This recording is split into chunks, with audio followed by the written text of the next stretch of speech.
안녕하십니까. 이성만의 종교를 넘어 이성만 TV 이성만입니다.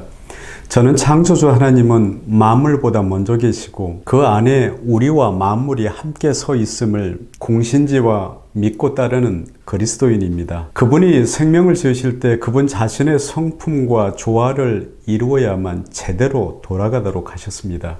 그러므로 이 하나님의 설계 원리를 잊지 않을 때 사람은 실수를 줄이고 자유와 평화와 행복을 누릴 수 있는 것입니다. 그런데 이 원리를 자주 잊게 만드는 회방꾼이 있는데 바로 사람의 고집입니다. 성경을 읽어보면 이스라엘 자손들은 하나님과 그분의 성품과 조화를 이루는 방법과 원리를 따르지 않았습니다. 하지만 하나님은 그들을 해치지 않으셨습니다. 대신 그들의 고집대로 그들을 놓아주셨습니다. 그들이 선택한 고집대로 그들은 그분과 단절된 삶을 살았고 그분은 그들을 위한 중재를 중단하셨습니다. 한마디로 그들이 고집한 대로 그분은 그분의 보호 손길을 거두신 것입니다. 그러자 머자나 바벨론 군대가 쳐들어와 바벨론 식으로 예루살렘을 짓밟아 버렸습니다. 파멸의 강타를 날린 것은 하나님이 아니라 바벨론 군대였습니다. 이렇듯 하나님은 우리를 놓아주어 우리 자신의 고집스럽고 반항적인 선택의 결과를 스스로 거두게 하시기도 합니다. 성경은 이를 하나님의 진노라고 표현하고 있습니다.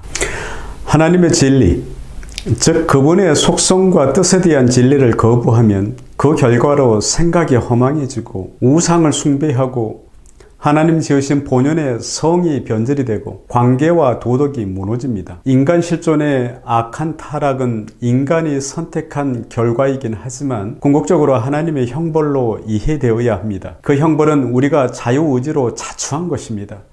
하늘은 스스로 돕는 자를 돕는다라는 격언과도 상통합니다. 논어에서도 공자께서는 네 가지를 절대로 하지 않으셨는데 사사로운 뜻을 갖는 일이 없으셨고 기필코 해야 한다는 일이 없으셨으며 무리하게 고집부리는 일도 없으셨고 자신만을 내세우려는 일이 없으셨습니다. 실은 이 네 가지 모두는 사람의 고집과 관계되는 행동입니다. 공자께서도 고집부리는 일이 그 얼마나 위험한 줄을 아시고 실천한 것입니다. 고집을 버리면 실제 내 괴로움이 사라집니다. 또 고집을 버리면 분별이 사라지고 번뇌가 사라지고 이 정신이 맑아지는 경험을 어렵지 않게 해보셨을 것입니다. 저는 요즘 일부러 교회 간판 달지 않고 서울 논현동의 건물지하 70평 민간 스튜디오를 주일 예배 장소로 삼는 베이직교회 조정민 목사의 저서 사후대책을 읽고 있는데 이 눈에 띄는 뜻깊은 글이 적혀 있더군요. 주님이 능력이 없어 그런 것 아니실 테지만 고집을 버리면 받게 되는 축복의 내용이기도 합니다. 그렇게 되어 있습니다.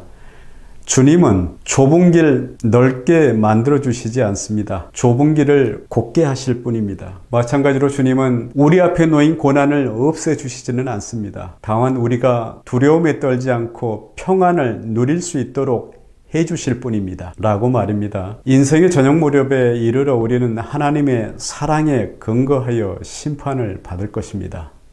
감사합니다.